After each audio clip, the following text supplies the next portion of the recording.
Welcome back to the 1009 podcast, coming to you on a Wednesday night with some slight scheduling issues. But it's just the dynamic duo again. The Slate Show boys, me and Grayson. Jacob is off doing Jacob things per usual, and then Seth is usually only available on Mondays. So it's already been a busy week. It's pretty much in college sports and in NBA, NFL, MLB. I got my acronyms all mixed up. But yeah, it's hot stove in college football and hot stove in baseball. Yeah, floodgates open in the portal. Also, free agency with MLB. NBA, probably the least chaotic of all, even though their trade deadline is probably the most insane of all major sports. So Yeah. that will soon be upon us. The weekend's dominated by football, and this weekend it was dominated by college football. So, we got the playoff four. As far as our selfish reasons, we weren't really that tuned in, but we do have the four. I think they have the right four. So, and with that, the Bulls got filled out. Clemson will play Tennessee in good versus bad orange in the Orange Bowl. So that'll be interesting. Cade Klubnik and Joe Milton will be the QBs, which if you said that 6 weeks ago, you'd have thought that we were drunk. But no, that will be the quarterback matchup in the Orange Bowl. The Orange Bowl is the rematch of the 2004 Chick-fil-A Peach Bowl in the old Georgia Dome. For some reason, that's one game that I remember vividly. I don't know why. I've watched so many highlights of it for some reason. Take a guess who the quarterback was for Tennessee that year. 2004? This is a name. Well, no. I think he's a brother of a name. That should help me, but I really couldn't tell you off the top of my head. Yeah, he's a brother of a name. It was Casey Clausen, brother of Jimmy Clausen. Wow, Jimmy, yeah. Yeah. Good Lord. That Clemson team featured for rematch, yeah. Dwayne Coleman, Kevin Youngblood, Aries Kurt. Like, that team had some names from my childhood. And we beat Tennessee. I think they were top ranked team or something like that. They were ranked high, so yeah, they were 10-2 that year. And still coached by Philip Fulmer. They were 8th in the BCS. So a little bit of history with this matchup. Yeah, just a BCS. Yeah. So that ages it perfectly. We got a lot of time to talk about that game in the coming weeks, and a lot to talk about bowl games. But the main thing that we saw this weekend, do we want to get into it? Yeah, we have to. We always start with the big Clemson story. We all wanted it. If you listen to the last episode with Tucker, we were calling for it. We broke down the offense, broke down the reasons why it wasn't working. And boy, we were right, I guess. There ain't no other way to put it. Didn't you have to dig up those takes because they age like fine wine in a matter of days? To be clear, did we want DJ thrown out of town? No, but we realized pretty clearly that it was, first of all, in his best interest, which goes above everything else. And then also, I think a divorce there is going to help Clemson as well. We saw it mid-game. The first two drives from DJ and the subsequent drives from Cade Klubnik, the first of which was a 90-yard TD drive, I believe. Down 7-0 in a key point of the game momentum-wise, where it was really, do we care about this game? We're going to get up for it, or are we just going to let Drake May, North Carolina, roll over us because this is a height for them and a low for us as far as 2 or 3 lost teams in the ACC championship game, something that we'd won 7 straight years before last year. And we showed that we cared, and we cared a lot, because after that opening touchdown from North Carolina, it was 39-3 Tigers the rest of the way, led by Cade Klubnik. So, margin. It was, and like we said, first three plays were three throws, and they were nothing. And then people were like, all right, we've seen enough of this. And I guess they had just been planning all week for it, and they were pretty much just waiting to see if DJ's able to do anything on the first couple drives. If not, yank them. They're not going through that again. And I think immediately once he came in, the light, it just switched. We're running. We're having running backs throw balls to the quarterback. We're having tight ends making catches in the end zone. We're having Cole Turner, like by a 5th-string wideout, who they're probably preserving the red shirt with him most of the year. Yes. He catches a 68-yard bomb, and should have scored. And it's on the money. Yeah. Joe Ngata is out there making catches. It was so much different. they reacted so much different. The defense reacted different. Just a different team with him and a quarterback, and they finally opened up the playbook to him instead of having him just hand off or just QB draw or something like that. Right. The last point, giving him a sticky note out of a chapters long book did no one any good. We saw it in Notre Dame. We saw it elsewhere on the schedule coming into this game that clearly when he was out there, it was not him in full control with the full trust of the coaching staff. And I think for whatever reason they waited or realized they just had to give him the reins truly. And we saw the result of that. And it was, like you mentioned, 36-point swing in our direction from the point he entered the game. So, I mean, it was literally night and day. There's no other way to describe it. And last time we saw him actually throw a ball like 10 yards past the goal line or past the line of scrimmage. One was the 2-point conversion, and the other was against Georgia Tech when he made that first big throw, and we all reacted like, which was the opener. Yeah. Yeah. That was 3 months ago, and we haven't seen anything since. So, did they handle the situation right? No. They still think they did. Dabo and Streeter, which I mean, they have to say that they don't want to openly admit. You're dead on that hill at this point. I mean, it's bad process, good result, I guess. One point I don't get that I saw made around social media about if Cade had played the second half against South Carolina. I mean, people forget we were up 23-14 at halftime. It was not a scenario where, and of course the defense helped with that as well. But I mean, it wasn't a scenario where like North Carolina, we were trailing and had nothing going on offense. Then we were moving the ball, it just wasn't as effective. The turnovers didn't help. But I think, could he have been replaced in that second half? Sure. I think out of the locker room to start second half would have been a good time to do that, just considering, again, the 2-score lead that we had. And whatever the statistic is with us and halftime leads and all that stuff, it's a huge number and a tiny number. So I think that could the switch have happened during that game? Sure. But at halftime, I think looking back at, beyond the emotions of it, I mean, again, we were up 9 points. Yeah. And going off of that with, we should have subbed him in against South Carolina. And everybody's saying that we should have had him in earlier on in the season. You also don't know if he's going to go through, like, just your typical freshman growing pains. He's going to make errors. Right. I mean, granted, we were spoiled with that with the freshman like Trevor just coming in and winning a national championship. Yeah. Like, not all quarterbacks are going to be like that. He was probably almost never happens. I don't know if we beat Wake Forest with him. I don't know if we beat Notre Dame with him. Hell, I don't know if we beat Syracuse with him. Like, fully starting. You never know. He didn't do much that game. He just handed the ball off. Exactly. So it's hard to assume what kind of wins you're going to get if you think, oh, yeah, we should sub them in here. I mean, they just got to those in. You just can't do it. Yeah. We got what we got in the championship game, and that's where we're going from now on, and that's what the team is. We can look forward to next season. We just got to get through Tennessee and see how he does for the next 2 or 3 years, depending. Right. And I mean, should he look like a true freshman in the bowl game, that shouldn't detract from what he did this past weekend. It should, I guess, reset expectations because, I mean, the last time we saw a true freshman in a game and he lit it up, it was DJ in South Bend in 2020. Yeah. Which is why we all thought he was another God's gift to the quarterback position, and just didn't end up proving true, at least in what he was surrounded with and the system he was in and everything else that goes into that. So I would say word of caution to people saying that, all right, 15-0 next year with Cade Klubnik, book it, right, and pen. That's just ridiculous. Now, could it happen? Sure. Depends on a lot of other different things, though.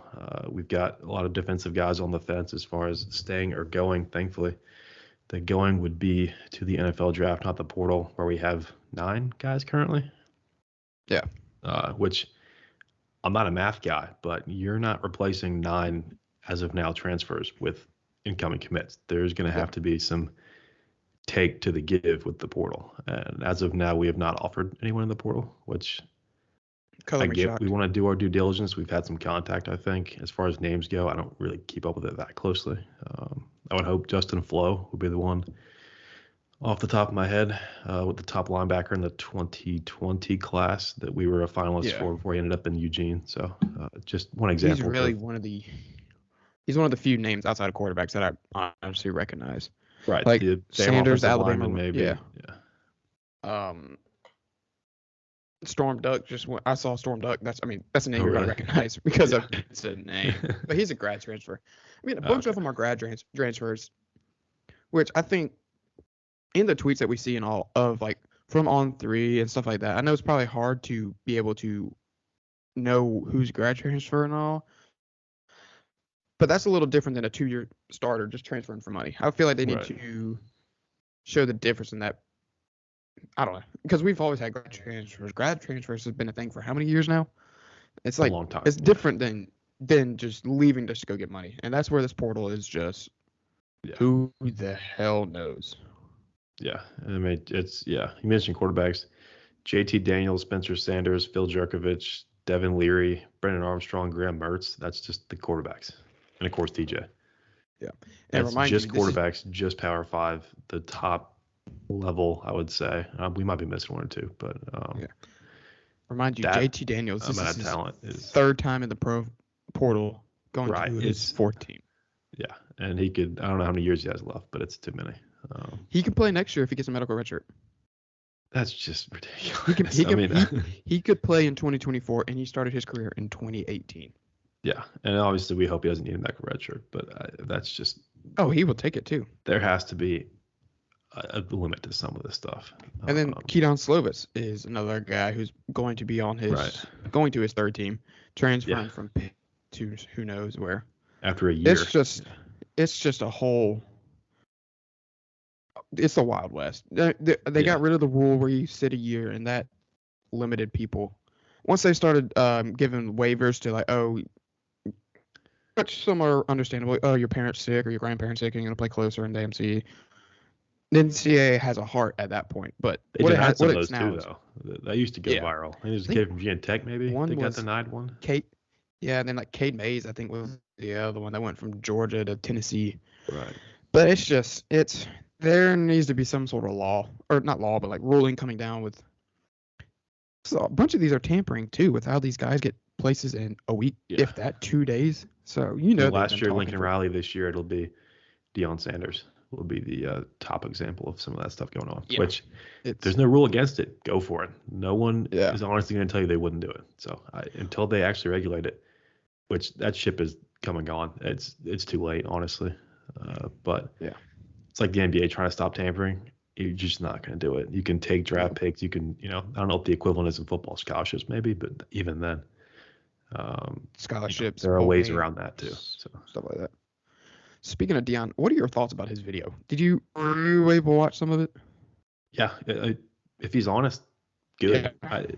I would rather him get up and say that in front of the entire team than say it behind closed doors or just take that action and not tell the players. He's up front. He's like, look, you guys were a 2-win team. This was one of, if not the worst Power 5 teams in the country this year. There's a reason they're taking a swing at the fence at the coaching position and going out and getting a name like Deion Sanders. I couldn't believe he accepted the job, honestly. Yeah. Just because of how bad that program was. Now, early mid-90s, that was a program with momentum. They had a Heisman winner. They had some really good teams. It was like since then, you think Tennessee and Nebraska have fallen off. This team has gone to the gutter, not 5-7 while cheating like Tennessee. I mean, was lucky to win a game this year. And I think that he also had a point. He says, I'm bringing my luggage with me, and it's Louis. I mean, he had talent at Jackson State. Travis Hunter, the number one recruit in the country, who I guarantee you right now on Wednesday night is already packing his bags for Boulder. He's going with him. He pretty much said on the Twitch stream, Coach, I'm coming with you. So yeah, I mean, that move is not made by Deion without, not written in stone, but some assurances from his top guys that they're going to come with him, just like Lincoln Riley almost. Yeah. So, I mean, he brought his son once in his doghouse, parentheses. He's going to come with him. He'll be starting safety. Yeah. I mean, yeah, I'm all for it. I think it's good to try and, Colorado program, like I mentioned, is one of, if not the worst in the Power 5.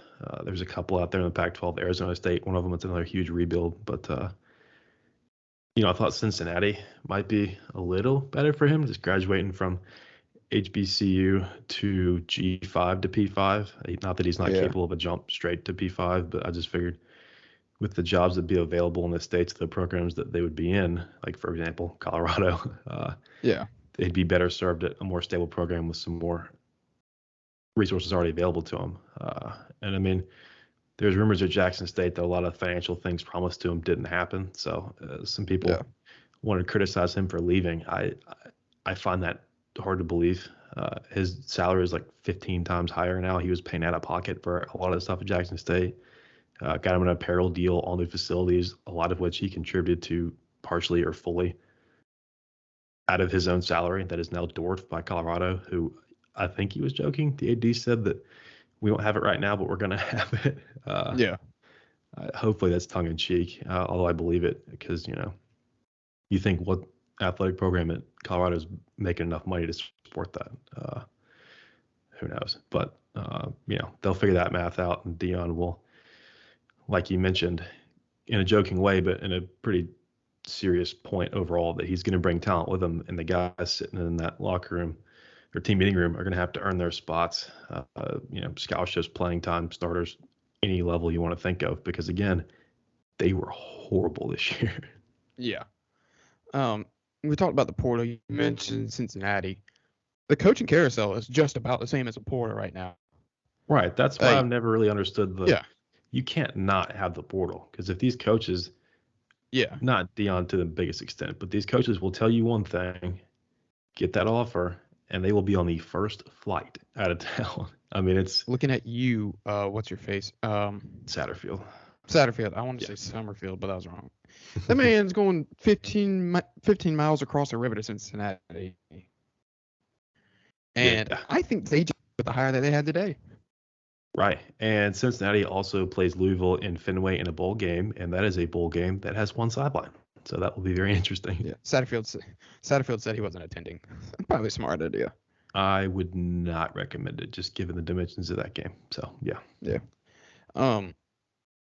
Jeff Brom, the Purdue coach who's been there for 6 years, former Louisville quarterback, was announced today that they agreed to a deal. They were close to hiring him before they hired Satterfield last go around, and they weren't going to miss out on him again. Things for Satterfield at Louisville just kind of went downhill once his name was connected to the South Carolina job 2 years ago. Right. And again, his opening press conference, he said it was good close to the airport. I will say that the recruiting class he had coming in was serious. They had a 5-star running back that decommitted today. I'm not sure what his future holds. It will not include Louisville, it looked like. But I mean, he had like legitimate talent coming to Louisville. Yeah. So I was a bit confused by the timing of it. Like right when he gets a little bit of momentum, like Cunningham, an electric quarterback when healthy. Reinforcements on the way in the form of, again, blue chip talent that really is not a place in Louisville that gets a lot of that. I mean, guys like Mekhi Becton, the offensive lineman, the only first round pick recently I can even think of, but Lamar Jackson. Right. He was 2017 draft. That was before. Jair Alexander was before. Yeah. Right. I think Tutu Atwell was before. He won a first round pick though, but he was an NFL guy. No, it's just names I remember not. Yeah. The whole Cincinnati, Louisville, and Cincinnati being now involved with Wisconsin. Wisconsin just got UNC's offensive coordinator. Yes, but they will not get Drake May apparently. Yeah, which Drake May through and through. I mean, his dad quarterback, UNC brother. Right, that family's Luke May. That's enough you need to know about him. So he bleeds Tar Heel blue, but Carolina blue, whatever you want to call it. Yeah. But that's just another one of those. Oh my God, guy just got dunked on in St. John's. But it's just one of those things. The coaching carousel is crazy. It's about as crazy as the portal. Yeah. Once a team fires someone, one switches, and it's a carousel. So. With assistants too. I mean, we saw, guys that Elliott and Scott, and I mean, obviously most notably Venables took assistants and GAs with them. It's pretty similar, honestly. Just doesn't get as much press because I think it's still there. There's just a different standard held to coaches moving and players moving. Yeah, one gets paid a lot more, but now they're starting to catch up. They're catching up quickly because I mean, you get past the top 15, 20 coaching salaries, and it's getting that gap is shrinking very, very quickly. You look at guys like Adoree Jackson and especially these quarterbacks. Yeah. I mean, Quinn Ewers made more than probably 3/4 of the coaches in America and didn't play snap. So I mean, and then transferred. So it is shrinking if it even still exists. Yeah. So we've talked a volume about the portal and coaching carousel, but the playoffs are set. We got the four teams. They got it right. Yes, they did. Get Bama the hell out of any conversation that happened, because that was it was funny, but also not that conversation. Because in the back of your mind, you're like, wow, what if they really do it though? They would have gotten so much backlash. Yeah, Boo Corrigan and the committee decided to go with the four most deserving teams and not the teams in the SEC that think they're deserving. Honestly, Bama should have been below Tennessee and Clemson, to be frank. I think that you can talk ad nauseum about we lost on the last play of the game, all this crap. They should have lost on the last play of the game against A&M too. Lost head-to-head to Tennessee. I mean, why play these games head-to-head if we're going to – that's the stupidest damn thing I've ever heard of. And I'm sick of talking about Tennessee. Georgia showed us who they were. South Carolina showed us who they were. That doesn't mean they didn't beat Alabama. They didn't play excellent that night. And to disregard that because, well, Nick Saban's Nick Saban, Bama's Bama, they can go out and play like shit on the road all year. But, I mean, really? That Tennessee LSU game and the Bama LSU game were very, very different. Yeah. And they both happened in the Bayou. So, I mean, I just don't get it. You shouldn't be able to lose two games, finish fourth in your division, and still think you have a chance in the playoffs. I'm sorry, I know it's not criteria, but that's like that's just criteria is conference championships. So if you don't even play for one, looking at Ohio State, I mean, what are we doing here? And I think if a team was going to jump back in, I think Ohio State was the most deserving out of the crop that was just slaughtered the last couple weeks. Clemson picked up a second loss. Tennessee's second loss to the same team, ironically. They'll now meet in the Year 6 Bowl, which I think is a good place for both those teams. USC, we mentioned it before it happened, but losing to the same team twice is just tough.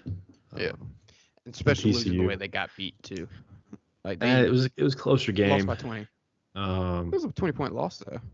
Yeah, but Utah scored twice. I mean, that was also no cared. And it's also without Caleb Williams too, because he was hurt a little bit. He was limping a bit. The hand was busted up with that put the. You can tell they work. They work different when he's obviously full go. Right. It was a much closer game the first go around, with him healthy. And again, just context wise, Utah did score twice with the game out of hand just to do it, which by all means go for it.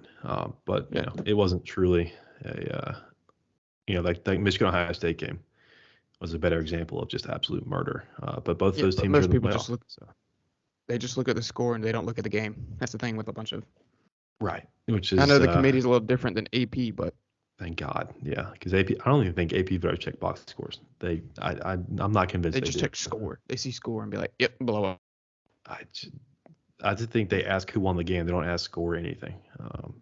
The way some of them vote. But thankfully, the AP vote does not matter after early November. It's just funny to look at because it doesn't decide anything anymore. But Big Ten gets two teams in for the first time ever.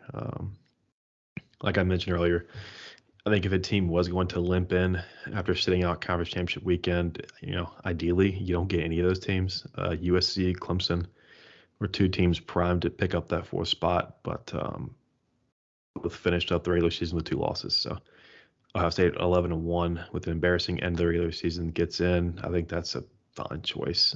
Jackson Smith and Jigba still not quite healthy, and I hope for his sake that's more an air of caution. He's just playing not to play, which is again fine. Yeah. He's about to get paid in the NFL. He will be a top half of the first round pick for sure.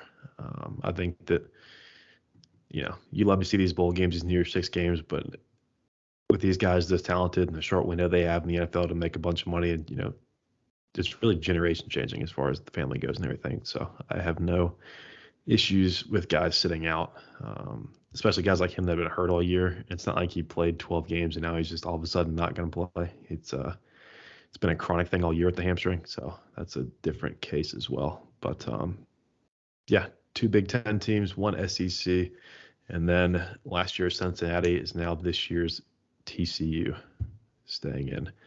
after the overtime loss, which is the exact manner of loss we said that would keep them in, and they delivered it. So I think TCU has a better chance than Cincinnati, but Cincinnati was just a pity get in. Like, oh yeah, you're undefeated. Yeah, but we I can think show that we theoretically can put conference or G5 teams in. I think TCU actually has a chance. I mean, Max Duggan is a dog. Got that frog in him, but I don't know. They're a little bit they're same page as Cincinnati. I'd say they're more like a Washington. Yeah. Rather than a Cincinnati. Right. I mean, Cincinnati, we kept saying, kind of like TCU, they actually didn't. But, they go undefeated, they're in, but they're not going to go undefeated. And Cincinnati, to their credit, did it. And as far as, the pity and all that, we let Oklahoma get their ass beat like 4 years in a row. I mean, they gave up 60 and a half to LSU. I don't want to hear anything ever. Notre Dame, too. Are you kidding me? We beat them 31-3 and somebody else destroyed them. I mean, I don't care I don't care. Put Jackson State in the playoff. I don't care. We've seen teams lose by 40 and 50 before. I don't care who it is. I really don't. As far as, what conference and what program and other front of the jersey issues. But I realize that, was Cincinnati going to beat Alabama? Hell no. But I mean, they earn the right to go and give it their best shot for 4 quarters, because we've seen much bigger programs with much better athletes and everything else, even with a team that had Desmond Ridder and Sauce Gardner last year, get destroyed on TV. 2 guys aren't going to beat Bama. I'm sorry. No. And yeah, we've seen Oklahoma had a Heisman winners lost in the playoff by 30. I mean, it's just, as far as, but they would get killed. I mean, we see it every year. There's at least one semifinal blowout, it feels like, if not 2. So, yeah, I don't think we see a blowout this time around, honestly. I mean, I think that these 4 teams can all score enough, honestly, to stay in it. I mean, TCU's got a first-round pick at receiver as well. Quentin Johnson, I want to say. I'm probably missing that. He's a stud. But, yeah, he's had some injury stuff too lately, but and their running back is good. They have sneaky good skill talent. Yeah, TCU's running back is good. He just got kind of shafted there at the goal line in overtime, which I still think he got in. That was the worst damn spot in the world. Neither here nor there. Ridiculous. Yeah. Thankfully, it didn't cost him a playoff spot, but yeah, I don't think it should have. If it was a blowout loss, then yes, but the 1-point loss, right, or whatever, 3-point loss, whatever it was, which was the narrative going. I'm okay with it. Any respectable loss, pretty loss, whatever you want to call it. Tennessee losing by 40 to South Carolina was a quality loss, like to call it. So I mean, it's we thought it should be enough to make the playoffs still, and it wasn't enough. So thankfully, like you mentioned, the 4th place team, the SEC West, did not make the playoff. So, quick note on the portal. I think there's well over 1,000 names already in. We've already had 3 cycles of this, and it's not really going to compare volume-wise, I don't think. But in the past 3 years, 38%, 41%, and 41% of names in the portal actually find new homes. I'm sure that's skewed much closer to 100% as far as the names that we recognize and the quarterbacks and all that stuff. So, I mean, that's the side no one's going to talk about for a long, long time is say Clemson has one more guy in the portal, based on the entire set of guys in the portal, 6 of those guys aren't going to land. I mean, that being said, coming from a program like Clemson, they're probably going to have a much better shot than other guys. But, I mean, still, the front of your jersey, if you didn't really do much or, you were hurt, things like that, it might not get you a spot somewhere else. Even if you had a small role, it might even be less. So it's a gamble. I don't think a lot of people realize, and it's going to suck when, some guys that had chances to play at their current school, trying to accelerate the process and end up losing everything they'd worked for already. So I'm not sure what's going to look like volume-wise. 8,200 guys in the portal last cycle. I think we dwarfed that this year. I think we had 1,000 on day 1 or day 0. I think Sunday or Monday, whatever day it was that it opened. So there's going to be some scary numbers that come out of this, but hopefully that 41% number gets better year in, year out. But, we've seen with increased volume through 3 cycles, that's really not proven to be true, unfortunately. Yeah. Heisman finalists, two are obvious. 3 are obvious, 1's questionable. Well, 3 are correct and 1's idiotic. Yeah. We'll say I don't that. know why that I've been listening to a couple podcasts, and some are just saying that's just a career award. Like, you're a name. What do you here. mean career award? It's like a Then put Hooker in if it's a career award. And that's what. Me? But that's and the fact that Hooker got hurt and didn't play the final 2 games is probably why he's not in. Game and a quarter. I mean, yeah, that's why he's not in. So he still has better numbers than Bennett, I bet. Yeah, he does. I just don't get it. I don't. Is Stetson Bennett the best player on Georgia? No, but he has better. It's not close. He's not the best quarterback in his division of his conference. Yeah, he's just he's one of those game managers. That's all he is. I mean, he's taking a step up compared to last year. He's better than last year. Yeah, last year he would not have had a Oregon game at any point. But he's not a Heisman. It's more of it's. I don't know how to explain it. It's now one of the most self-serving things out there, and it's pathetic. I don't understand how Heisman alumni, and I don't know if that's who determines finalists, but I don't know. It's like geographical voting, and then it's a whole. Whatever. I hope it didn't get a single vote. I hope there's an entire referendum on this crap. No, he did. That's why he's there. That's even worse then. Yeah. I mean, because I think some of it was. They were saying, this was like Tom Fornelli, and I'm paraphrasing what he said. It's like, or Chip Powder, somebody on that podcast, that there's a threshold comparison, say there's 100 votes for first place, 80 for second, 70 for third, 60 for fourth, and then 30 or 20 for so on. Yeah. They're going to take what's a good grouping, and then that's going to be your finalist. That's what they were saying, and I'm guessing that's why Stetson's up there, is that he is close to the third place vote getter or something.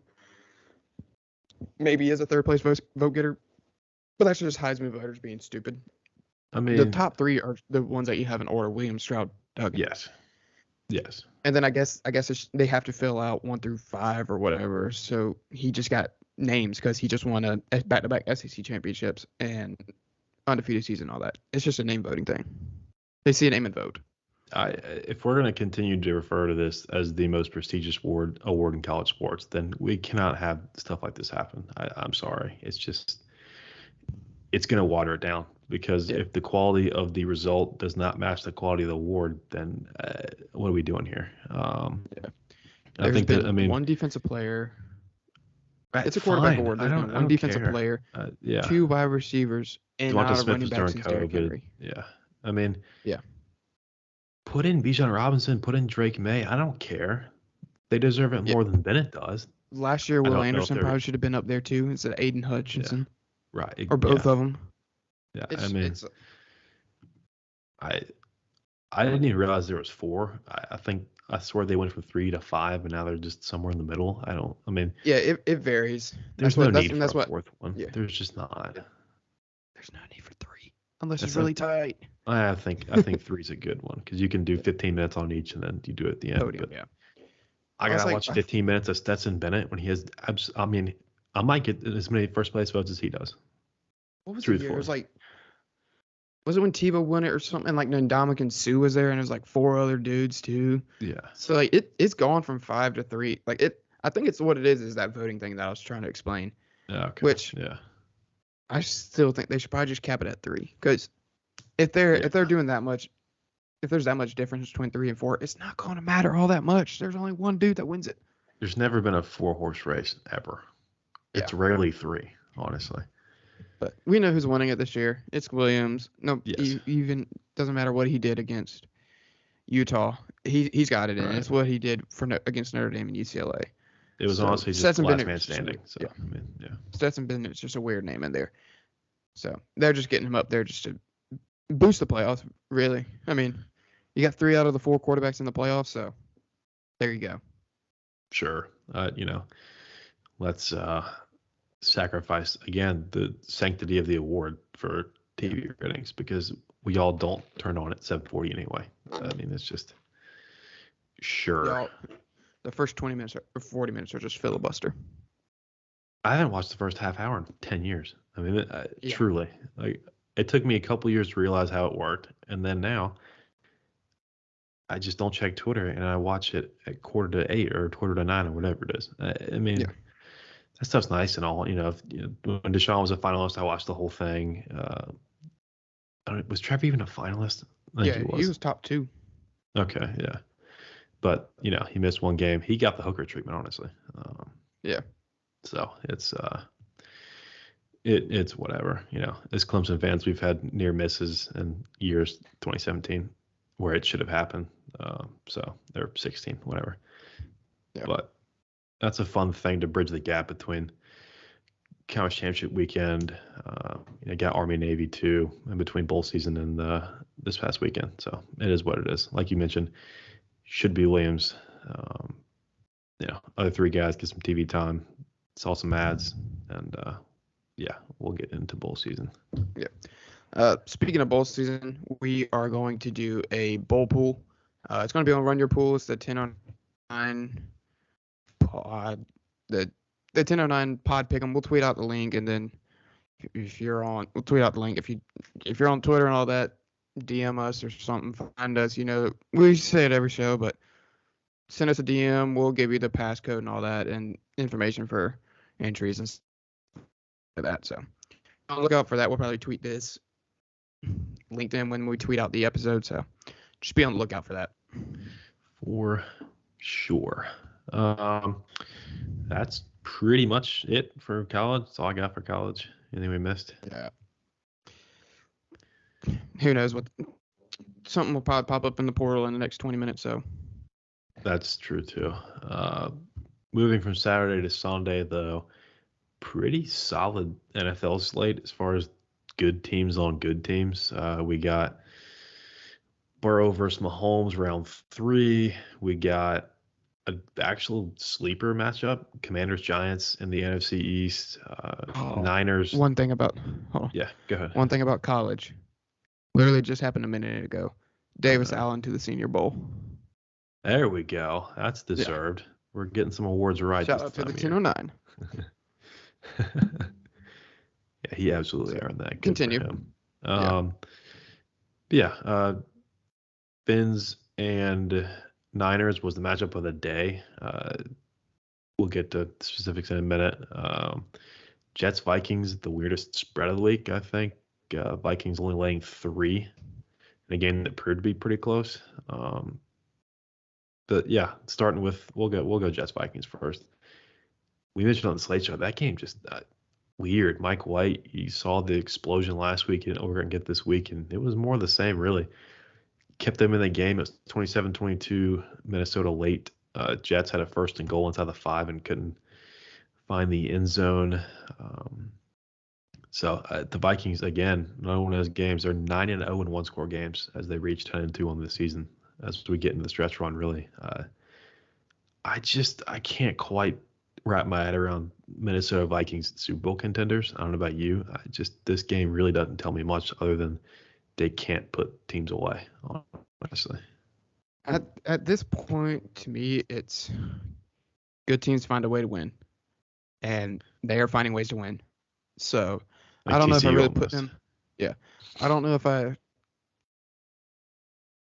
on the verge of being Super Bowl contenders. If they had a couple of these as blowout wins, then yeah. But I'd say they're on the fence for me. I can see them getting to like the NFC Championship game. I don't see them winning the Super Bowl, but they're a good team. They got weapons. They got an all right defense. I mean, the Jets have a phenomenal defense. Like There's no ifs, ands, or buts about that. Justin Jefferson had a game. They're just a good team. There's not much else to say about it. Yeah, Hawkins at the deadline was huge for the offense as well as adding more juice. They really didn't honestly need it, but it frees up Jefferson that little bit more. A.J. Brown. That's stupid. Beat the Titans so bad he got the GM fired like hours later. Granted, he probably should have got the GM fired draft when he night got traded. When that happened. Yeah. The Mike Vrabel reaction resonated pretty loudly all over social media as he was pretty disgusted with it, as he should have been, because that trade was stupid as hell. Now, that being said, Treylon Burks, despite injuries, has been pretty good, but He's not A.J. Yeah. Brown. He got his first touchdown this weekend. Yeah, he fell on a touchdown last week. Derrick Henry got caught from behind on a long run. Fell on that one in the end zone this week. Like you mentioned, got smoked across the middle. Actually held onto the ball. I don't know how, so I'll give him that much credit. But he did not come back to that game, unfortunately. So more injury issues for him in a rookie season that's been full of them. IR stint already. He had just come off that 2 weeks ago. But yeah, I mean, if you're the Titans, it's kind of crazy. That's one of the better rosters in the NFL. They're going to win their division. They're in a prime spot going forward in that division. It's going to take Jacksonville another year or two to really be serious contenders as far as divisions go. But I was pretty stunned by it just because, yes, that A.J. Brown trade is a mistake. But other than that, it's been running pretty clean in Tennessee. And all of a sudden, A.J. Brown comes back to town, puts up like 100-something yards and 2 TDs, and he gets fired. So that was one of the stranger personnel moves. I wouldn't expect him to be without a job in an NFL front office for long. Maybe, as the carousel opens up end of the year, we see a move from him. I think he's deserved a break, like Jeff Scott-esque a bit. Just taking the rest of the season off and kind of reevaluating early in the new year. But, I mean, yeah, very, very surprising move from the Titans. But a mistake of that magnitude, I guess I get it, but there must have been something else dynamic-wise going on with him and Vrabel for that to be a decision they make after week 13, 14, 13. Yes. Next thing I got, Deshaun Watson looks not great, but the Browns defense scores 2 touchdowns, added a punt return. Oh, I mean, defense, special teams. I was thinking fantasy, but yeah, 3 touchdowns. Right. That performance kept me out of the playoffs in a league, so that's not great. But good news for Seth's Browns. They beat the Texans 27-14. 1 offensive touchdown, I think.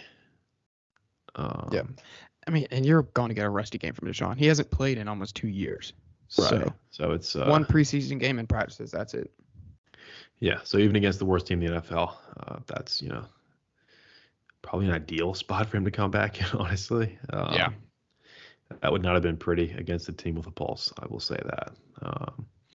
Next game, Aaron Rodgers and the Packers, they played the Bears, and of course they blew them out again because it's just what happens no matter what direction either team is going. Packers were down a lot of this game. They won the fourth quarter 18-0 and won by a final of 28-19. So they were down 2 scores going into the fourth quarter, but like Aaron Rodgers always does against the Bears, no matter who's at receiver and who's not, they just destroy them every single time. I don't know why Bears fans even show up to these games anymore. They're not going to win until he retires. The Bears just need to hire Paul Johnson and run the triple option, because that's all Justin Fields is able to do. He has no wide receivers to throw to. Darnell Mooney is injured half the time. Yeah. Chase Claypool, cool. He didn't do anything in Pittsburgh. No. He had another 60-yard touchdown run or whatever it was. Right. Make your playmakers make plays, and he's been doing it, but his team's not helping him. No, and they've got a talented backfield with David Montgomery and Khalil Herbert too, but it's just, maybe not the perfect system for Fields so far. Speaking of systems, though, the Niners and Brock Purdy beat the Miami Dolphins by 2 touchdowns. That's just. And Jimmy G got injured early. This was not Hendon Hooker middle of fourth quarter type deal. Purdy I saw something where played he is most of this game. Yeah, apparently Garoppolo probably playing the playoffs, so it's not a completely season-ending injury. Yeah, it's not one that requires surgery, which would end his season and playoffs. So was he going to have the thing that Travis had and Justin? It was a Liz Frank, I think believe. I heard. Is that the same thing? Trying to remember what Justin Travis had. I think it's Liz Frank or Anne Frank, whatever Frank. Sounds right. Yeah, so serious frankly, injury. who gives a damn? Yeah. Damn, that was a good one. He will not be back. It's just bad quarterback luck. It's bad. Trey Lance out for the season. Garoppolo, obviously. And then Brock Purdy comes in and obviously just wins 30-17 against a good Dolphins team. Yeah. A defensive touchdown helped that final score too from the Niners. But I mean, that defense, I've been saying it for weeks now, is good enough to win a Super Bowl. And we've seen Jimmy Garoppolo not at what I would call an elite level, get them what, 3 drives away from a Super Bowl before. So Yeah. I think that with Nick Bosa healthy, a couple other guys coming back for the Fred San Warner, Francisco team. stud. Right. Former Mr. Irrelevant, now one of the more relevant quarterbacks in the NFC, as I think this is the best team in the NFC, but they're on their third This is quarterback also now. one. So, This is one game. mean, Everybody's overreacting, but he's got the weapons. I mean, he's got Debo, he's right. got Ayuk, he's got We McCaffrey, went he's through got Kittle. a month of Cooper Rush insanity already this year. I think That's that true. Purdy's earned at least the opportunity to have some sort of instant stardom of that nature. Yep. Cooper Rush, again, needed the damn defense to win those games. So it's It turns out the Cowboys are good. right, and we'll get to that late game too. But yeah, another really, really good middle slate game. Burrow played Mahomes for the third time, and for the third time, he won by 3 points. This time in Cincinnati. T. Higgins with a touchdown that ended up proving to be the difference because we're biased, and I'm choosing to frame it like that. Yeah. Yeah, of course. That Chiefs safety, whatever the hell his name is, was mouthing off, and like we see many times, when you talk before the game. Yeah, when you talk before the game always catches back up to you, and they lose again. So Joe Burrow now 3-0 against the Chiefs and is 0-4 against the Browns because football.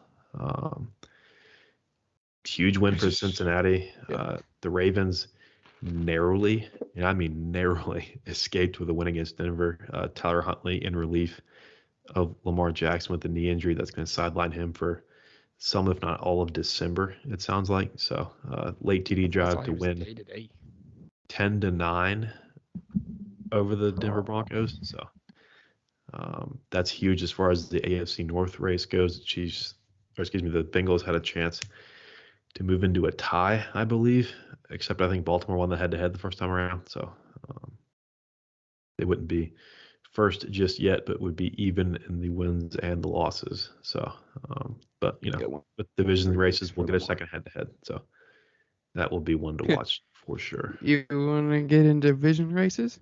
There's a team that's 4-8. They're 2 games behind. Never mind. We had a bye week. There's still a chance. We gotta win out, baby. Jesus Christ. Bailey's still drinking the PJ Walker playoff Kool-Aid. I'd rather win out if our only option to draft is Will Levis, because apparently Tepper is big on him right now. Will Levis is guaranteed to be the next quarterback of the Carolina Panthers. And lucky for you, if David Tepper does draft him, David Tepper will be fired within 3 years. Fuck, you won't. No, it's just like, at that point, here are your options. Keep winning, get a worst draft pick. Keep losing, get Will Levis. I'm taking the winning. No. I'm taking the winning. I'm taking the winning. I'm not taking Will Levis. I don't care if he looks good in shorts. He's going to go to the combine, and he's going to perform because he can't. There's no defenses. But what I've seen from him this year, nothing. Right, but on the same token, if you do win out and go to a wild card game, yes, I'd rather have that. Give me that instead of Will Levis. That would be a 17-point spread at somebody else's place. We went to the playoffs 8-9-1 one year. We got smoked by Seattle, but hey, we made the playoffs. Right, I see a similar script playing out, but I mean, the Chargers had a situation like this. They won 4 straight games to end a lost season for absolutely no reason. Didn't have a playoff path like the Panthers do, but I don't care. Y'all got a quarterback. I'd rather not have Will Levis. I'll roll with Sam Darnold for another year. We got Matt Corral who's hurt. Matt Corral's not a bad quarterback. He can throw the ball. We just haven't seen it in the pros. So that's true. He did go down during training camp. Hadn't seen anything from him since, unfortunately. But okay, that's enough on the Panthers. Sorry. I mean, that's the biggest crossroads team in the NFL right now, honestly. So I think that's fair. Because the last win kind of F things up, really. A bit, yeah. Mentioned it before. No division race game. Commanders Giants. They tied 20-all. We've got to fix. I'm so sick and damn tired of ties. Ties are stupid. I don't know why. I don't care if you show the kickers at the 65 movement until somebody makes one. Figure something out. Penalty kicks. It's a penalty kick. I don't care if they run 2-point conversions for an hour. Figure it out. This is ridiculous. That's like that LSU Texas A&M. Texas A&M 7 overtime. Yeah. And then Right. who was it last year? Penn State and Indiana, I think, or some. Yeah. It was a Or couple Illinois. I don't know. Big Ten teams. Yeah, they just kept going. It was 2-point conversion, 2-point conversion, 2-point conversion. It was fun Yeah. like that. Right. Do it, NFL. Do it. You saw what happened with it last year on the other end with the Bills and Chiefs. And this is what you get. You get tied. You're not going to get ties in the playoffs. You're just going to keep going. So why not do it in the rest of the year? Right. So, just I mean, the Colts Texans tie week 1's not going to matter. Those teams are both awful. But as far as teams like the Giants and Commanders, who have been treating opposite ways lately, but they both have playoff aspirations, and that's going to screw things up. So we'll see what the ultimate impact of that is. But speaking of the NFC East, the Dallas Cowboys beat the Colts 54-19 in a game I cannot believe was on national television. If you thought the Jeff Saturday hire had any sort of merit or chance, it does not. That team is bad. That was just a feel-good hire. Like literally, That the he won a roster has game. talent Good for him. that is being led blindly by Jeff Saturday, who, And Matt like you Ryan, mentioned, honestly. feel good, play like shit because they got murdered, and I just don't understand how this has really not been a talking point. Like it was a big initial reaction to the Saturday hire, and now it's like, oh, okay, whatever, just mailing it in. I mean, that's literally tanking. I mean, I don't know how else to describe that. That's the most blatant tanking I've ever seen because they had Pittsburgh last week. I never once for a second thought they were going to win that game. Mike Tomlin against Jeff Saturday. Are you kidding me? Yeah. I don't care who you give Mike Tomlin. He's beating Jeff Saturday. I don't care if it's high school kids. Mike Tomlin will coach universes better than Jeff Saturday. Yeah, so Jeff Saturday piloting a tailspin in Indianapolis. And I don't know what the hell their plans are for the future. They've got half dozen Pro Bowlers on the team. Or they did last year. They had like 8 missed the playoffs because they couldn't beat, one in whatever Jacksonville at the end of the season. So, I mean, it's troubling. Frank Reich let go, fine. But, I mean, to replace him with that and put the team in that direction is kind of ridiculous, honestly. Yeah. But there's no rules against it. So you can hire as many alumni as you want to lose every game the rest of the season and give your successor another first-round pick. It's going to have to be a quarterback. There's no way around it. You don't do this without having your sights set on a quarterback. So Quarterback and some wide receivers. Right. I will say Alec Pierce is having a hell of a rookie year. It's overshadowed by that team being awful, but him and Pittman are good, but that is a very good top 2. Yeah. Tight end talent we've seen in years past, not quite there. Jonathan Taylor, obviously one of the best running backs in the league. Naheem Hines behind him. Never mind, he's in Buffalo now. Yeah, who they've picked up like 4 running backs this season. Right. Yeah. Deion Jackson had that spot start and did great, so they've got talent everywhere, just not in the coaching box. So, other last game this week was Monday night. Taysom Hill scored a touchdown for no reason to put me out of the playoffs in a fantasy league. So shout out to him for that because I bet on it and I knew it was going to happen. So you suck. The Saints defense also sucks. They gave up 2 late TDs to Brady, who something changed after his personal developments because he is now 3-1 since then, I believe. Vintage Brady late Monday night. 2 touchdowns in the last 4 or 5 minutes of that game to win by a point. And Tampa all of a sudden has a little bit of hope, a little bit of light. They live in a division where 10 games is more than enough probably to win it. So 7 games is enough to win it. I think they're already at 6 or 5. I don't know. Exactly. 7 games is enough to win it. But can confirm. Good spot in the division, bad spot in the broader landscape. The NFC's loaded, like we've mentioned a couple times already. You got the Cowboys, you got the Eagles, you've got the Niners, you've got the Vikings. I think that's a pretty fair top 4 order irrelevant. So, outside looking in, I think Tampa's among that first chase group too. So we shall see what elite team emerges from the NFC South to take on the playoff East in the NFC. Yeah. Anything else NFL? No, that's NFL. That's probably about the only thing we have left for the Slate show. So try and get that out. If not, just have the picks. Right. And MLB's winter meeting started, and boy, did it get hot. Yeah, money is flowing. Yeah. Turner to the Phillies, DeGrom Rangers, Scherzer Verlander Mets. Bell to the Indians, Bellinger to the Cubs, Haney to the Judge to the Giants. Paul Heyman. John Heyman. Who is an idiot?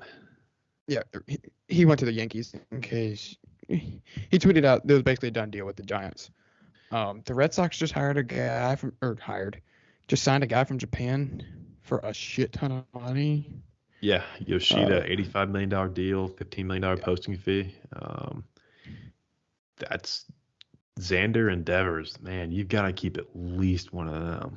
Yeah. That city will burn if both those guys walk for a Japanese outfielder who is extremely talented, gets on base a ton, super low strikeout rate, but he doesn't have the goodwill built up with the city and the sports town that is Boston that those two guys have. It just hasn't proven it over here. I mean, we see it all the time. I mean, Ohtani, best player in baseball from over there. So, I mean, it's very promising, but at the same time, you got to keep your proven superstars around as well. So Boston is also at a crossroads, I think. Some contracts that we saw mentioned Trey Turner, 11 years, $300 million to the Padres. Right. And apparently, to the Phillies, but apparently the Padres outbid the Phillies. Yeah. But I mean, they already have studs already. They had that stud rookie, or was he rookie? C.J. Abrams. Yeah, C.J. Abrams. They obviously have Tatis, who's going to be out for longer. Right. The PDs. Phillies just got stronger, and then Aaron Judge signed a deal with the Yankees. It was $360. Yeah. So $40 million a year for 9 years. In 6 years will make the Pujols deal look like the best deal in the history of sports. So thank you to the Yankees for that. Yeah, but if there's a guy to you have make to the contract worth it. It's that or lose him. I think the last bump is what kept him in. So sure. Padres also losers on that one, as are the Giants, who are really no longer relevant, honestly. Are they still in for Stanton? Because I saw a tweet about Stanton to the Giants. I don't know. Sure. What the hell is that going to change? Honestly. Justin Verlander signed a 2-year, $86 million contract at almost the age of 40. Yeah. Which is wild. Kenley Jansen got 2 years, $32 million, also to Boston. Yeah. There's an agent doing his job, right? Because good lord. Yeah. And the reason why the Mets went and got Justin Verlander is the fact that right-handed ace Jacob deGrom signed a 5-year, $185 million deal with the Texas Rangers. The Rangers must have a gold mine literally oil mine feeding into their bank account. Because last year they went and got Corey Seager for $1 million, $1 billion, or whatever. Then they got Marcus Semien for $1 billion. And then now they got deGrom, and they got guys like Kumar Rocker and Jack Leiter in the minors. Yeah. Like, they got studs. Give them a year or two. Hopefully deGrom stays healthy. Like, they could be dangerous. Yeah, well, they made the huge swings last year. Like you mentioned, Semien and Seager, and they proceeded to win south of 70 games. So, pardon me for not quite believing in it yet. But the names on paper are certainly there. The pitching staff's going to be electric. But, as far as swinging for the fences, they did it last year twice, spent $1 billion, and they were atrocious. So, big changes needed. DeGrom pitching half the year would be an improvement to recent history. So I think that would be a good first step to the Rangers returning to relevancy. They were up about the time the Giants were, the turn of the decade. So been quite a couple years for them. They've been trying to give them credit. They're spending money, unlike some other teams. But at least last year it did not pay off at all. Yeah. And with things spicing up, right? I miss baseball. Like, I know we've been full blown go. Like, we kicked baseball to the curb once football got going, but like, this has got me feeling like I like 5 more months. I like kind of deals, stuff like that. It's fun to watch. But Dansby's still out there. Carlos Correa's still out there. You mentioned Bogarts. Rodon's still out there. Right. And then today, the Dodgers pretty much pulled out of the Correa sweepstakes because the fans don't want him there. Yeah. I do not give a flying rat's ass what my fans think if Carlos Correa is available and wants to come to the Dodgers. Right. I mean, there's a void there with Trey Turner out of town, so I would agree with that sentiment. I would take Carlos Correa as my shortstop. They didn't beat us in the playoffs when they cheated, so didn't affect me. Yeah, you got to put that someone aside eventually. I think it should stick with the rest of his career, but as far as, turning a free agent away of that magnitude, that might be a little much. Definitely. So, with the winter meeting started, things are just getting hotter and hotter, heating up. More is probably going to come out here soon with some free agents. We're looking at you, Dansby. Please come back. The Braves did just reject a $140 million counteroffer, so there's that. That's fun. Yeah, good news. But yeah, that pretty much tops off baseball for right now. Do we have to talk about fantasy basketball? I think we should, because a miracle occurred this past week in our fantasy basketball league, and I think Bailey is just the man to tell you about it. So go ahead, Bailey. Jacob beat Grayson. No, or Grayson beat Jacob. Yes, I did. That's about it. Nothing else happened in the league. Bailey, the same person who beat me and will be the only person to beat me all season, lost to Seth, who was 0-6. I'm pretty sure he had not said his lineup since the first week. No, he is not. He has left approximately 2,000 points on the bench, but that was enough last week because he beat Bailey and is now in the win column with a 1. It may not deviate from a 1, but it is a 1, and I thought that that was an important update with the fantasy basketball league. Yeah, everybody makes the playoffs, but it's still, who's going to have the worst record going into it? BC. Yeah. He can get hot. Still a lot of games. That's true. Speaking of records, moving to like me, the best record. Celtics at 20-5, Suns at 16-8 are atop the East and West respectively, and they actually play tonight in about an hour on ESPN. So that will be a good matchup to watch. Still no Chris Paul, I believe, for Phoenix, but the way Devin Booker's been playing, I suspect we will still get a very good game out of those two teams. Things really taking shape in the East.